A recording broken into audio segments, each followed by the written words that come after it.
Loin des bureaux, ils expriment leur passion du football sur le terrain.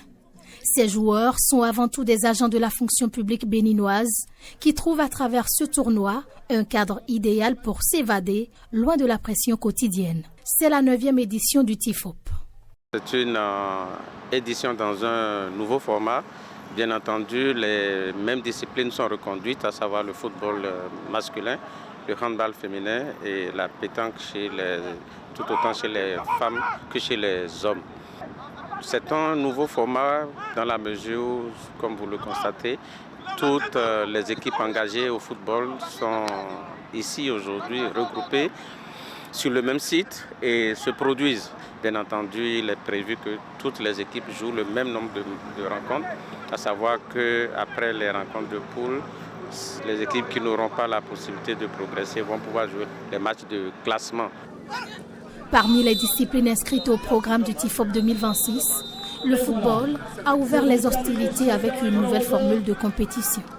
Pour leur premier pas dans le tournoi, le ministère de l'Agriculture, de l'Élevage et de la Pêche, ainsi que le ministère de la Communication et des Médias, se sont imposés face à leurs adversaires respectifs, affichant d'entrée leurs ambitions. Nous avons fait notre match qui s'est soldé par une victoire.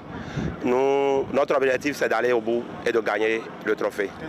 Les joueurs de l'Assemblée nationale, eux, ont dominé leurs homologues de la Cour des comptes pour leur premier match de la compétition. Absents lors de la précédente édition, les Verts et Blancs effectuent un retour remarqué en signant une entrée en liste convaincante grâce à une victoire de 2-0.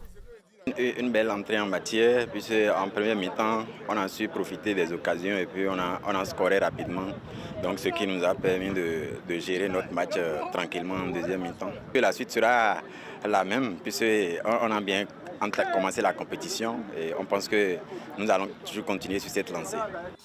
16 équipes sont engagées dans cette édition et animeront durant plus d'un mois la course à la succession du ministère de l'Intérieur et de la Sécurité publique, tenant du titre après son sacre en 2025. Au-delà du football, le handball et la pétanque viendront également rythmer cette 9e édition du TIFOP. Une compétition devenue au fil des années un véritable rendez-vous sportif et fédérateur pour les agents des différentes institutions de la fonction publique béninoise.